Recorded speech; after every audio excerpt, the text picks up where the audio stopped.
My name is Love Queen. I grew up believing my parents loved me until my younger brother was born. At every family dinner, every birthday, every holiday, I became invisible. On my 28th birthday, while serving food to guests at my parents' luxury mansion in Texas, I suddenly felt dizzy and collapsed. Instead of helping me, my mother shouted, "Stop pretending. She's always looking for attention. Get up and clean the kitchen." My father didn't even stand up. He simply said, "If she has enough energy to fall, she has enough energy to work." Then a young doctor rushed toward me, checked my pulse, and screamed, "Call 911. She's dying." In that moment, my parents realized they had made the biggest mistake of their lives. My name is Love Queen, and I grew up in Dallas, Texas. From the outside, my family looked perfect. My father owned a successful construction company, my mother hosted elegant charity events, and my younger brother Ethan was treated like the golden child. People admired our family, but behind closed doors, I was treated like a servant. When I was 10 years old, my parents stopped celebrating my birthday. They said birthdays were a waste of money. Yet every year, Ethan received expensive gifts, luxury vacations, and huge parties. I learned to smile through the pain because I believed one day they would finally love me. After graduating from college with honors, I got a job at a marketing company. I rented a small apartment and rarely visited home. Every phone call from my parents ended the same way. They only called when they needed money, help, or someone to clean up after family events. One afternoon, my mother called. "Love Queen, we're hosting a huge anniversary party this Saturday. Don't embarrass us by arriving late." I thought maybe, just maybe, this time they wanted me there as their daughter. I couldn't have been more wrong. When I arrived at their luxurious mansion, I saw dozens of expensive cars parked outside. Guests were laughing. Music filled the backyard, and everything looked like a Hollywood movie. Before I could even say hello, my mother handed me an apron. "The caterers are overwhelmed. Go help in the kitchen." I looked around in disbelief. "I'm a guest too." She smiled coldly. "No, you're here to be useful." For 6 hours, I washed dishes, served drinks, cleaned tables, and carried heavy food trays while everyone else enjoyed the celebration. Not one person asked if I had eaten, not even my own father. Late that evening, I suddenly felt a sharp pain in my chest. My vision became blurry. My hands started shaking, and I could barely breathe. I leaned against the kitchen counter, trying to catch my breath. Then everything went black. I collapsed in front of everyone. Instead of helping me, my mother rolled her eyes. "Oh, here we go again. Stop acting dramatic and get back to work." My father laughed. "She's always been lazy."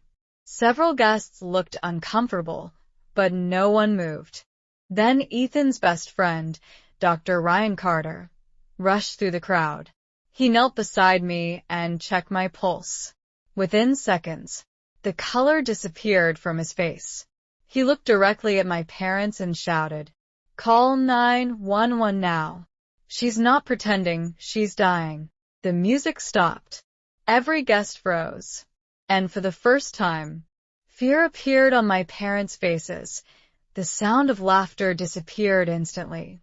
Guests stepped back as Dr. Ryan Carter continued checking my pulse. His expression grew more serious every second. "She's barely breathing," he shouted. Did no one notice she was struggling for air? My mother crossed her arms. "Oh, please. Love Queen has always been dramatic." Ryan stood up and stared directly at her. "This isn't drama. If the ambulance doesn't get here immediately, you could lose your daughter." For the first time that night, silence filled the mansion. Within minutes, the flashing red and blue lights of the ambulance reflected across the windows. Paramedics rushed inside.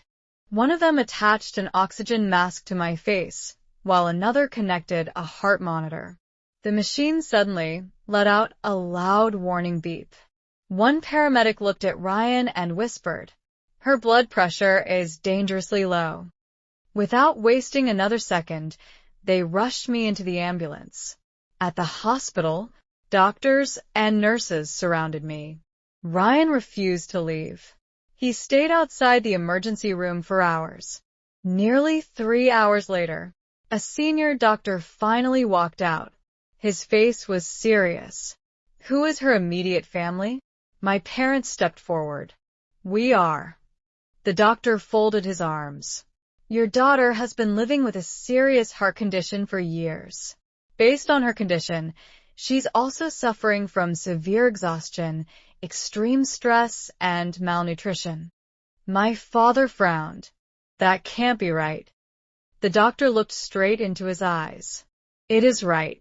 And according to these medical records." He held up a file. "She was diagnosed almost 2 years ago." My parents looked confused. "What records?" The doctor turned another page. "Someone from this family received the diagnosis and signed the hospital documents." Everyone froze. My mother slowly shook her head. "I've never seen those papers." The doctor showed her the signature. Her face turned white. It was my father's signature. She stared at him in shock. "You knew?" He couldn't answer. Ryan watched silently. Finally, my father spoke in a trembling voice. I thought it wasn't serious." The doctor's voice became cold. "Your daughter missed follow-up appointments, skipped medication, and continued living under extreme stress. If someone had cared for her properly, none of this would have happened." The hallway became painfully quiet. Guests who had followed to the hospital began whispering. They remembered everything that had happened at the party. How Love Queen had begged for help, and how her own parents had humiliated her in front of everyone. For the first time, people weren't admiring my family anymore. They were judging them. Meanwhile, inside the intensive care unit, I slowly opened my eyes. The first person I saw wasn't my mother. It wasn't my father. It was Ryan. He smiled with relief. "You're safe now, Love Queen." A tear rolled down my cheek. Then I whispered something that changed everything. "I don't want to go back home, ever again." Ryan gently nodded. "You won't have to." Outside the room, my parents had no idea that this single decision would destroy the perfect image they had spent decades building. When I woke up the next morning, sunlight streamed through the hospital window. For the first time in years, I felt peaceful. No yelling. No insults. No orders. Just silence. Ryan walked into my room carrying breakfast. "Good morning," he said with a warm smile.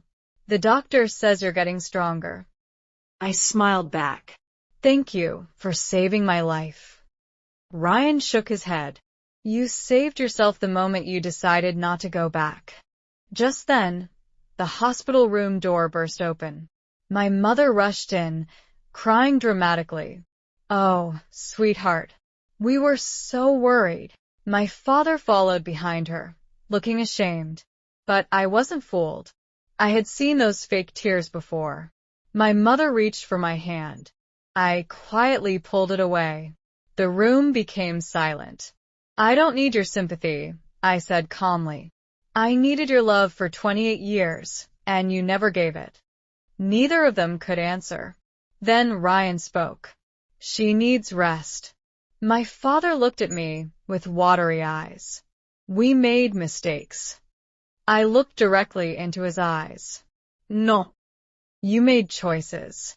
Every word hit harder than the last. "You chose my brother. You chose your reputation. And you chose to ignore me while I was dying." Tears rolled down my mother's face. "Please come home." I slowly shook my head. "I don't have a home anymore." 3 weeks later, I was discharged from the hospital. Instead of returning to my parents' mansion, I moved into a small apartment that Ryan had helped me find. Then something unexpected happened. One afternoon, I received a phone call from an attorney. Miss Love Queen. Yes. My name is Daniel Brooks. I represent your late grandmother's estate. I frowned.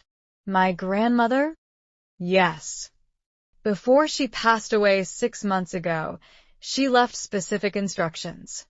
She wanted you, and only you, to receive her inheritance. I was speechless. There must be a mistake. There isn't. He continued. She left you $8 million. Along with her lakefront house, investment portfolio, and 60% ownership of her family company. I nearly dropped the phone.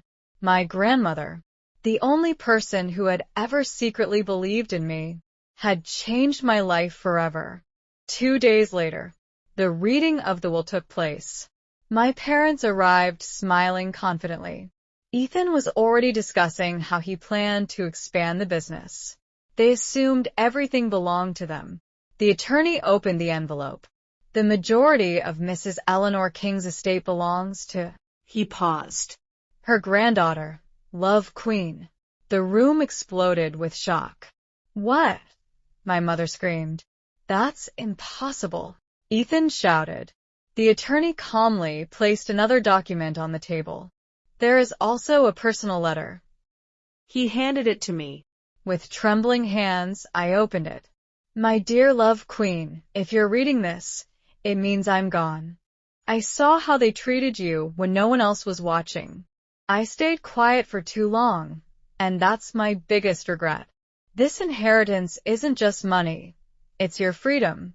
Never let anyone who broke your heart control your future again. Stand tall, forgive only when you truly want to, and build the life you deserve. I will always love you. Grandma. By the time I finished reading, my parents were crying, but it was too late, because this time, they weren't crying over losing their daughter. They were crying because they had lost everything. The reading of my grandmother's will ended in complete silence. My parents stood frozen. Ethan slammed his fist onto the table. This is a joke. Grandma promised the company would be mine. Attorney Daniel Brooks calmly adjusted his glasses. Your grandmother changed her will 3 years ago. She also recorded a video message to prevent anyone from contesting her decision.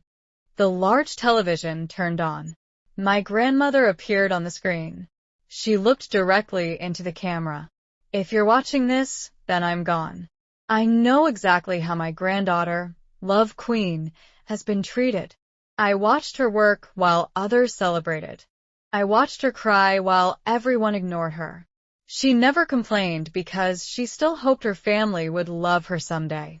If any of you are angry about my decision, don't blame her. Blame yourselves. The room became completely silent. My mother's tears wouldn't stop.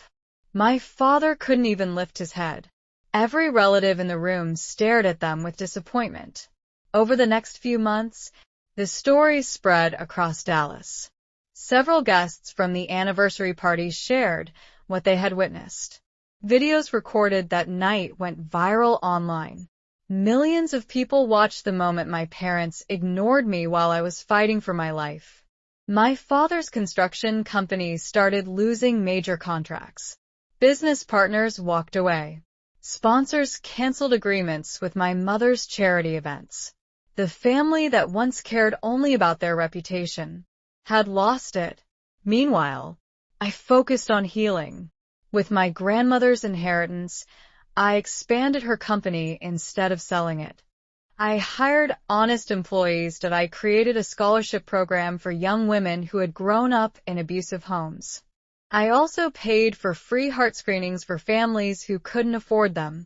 For the first time in my life, I wasn't surviving. I was truly living. Ryan stayed beside me through every step. Our friendship slowly turned into love.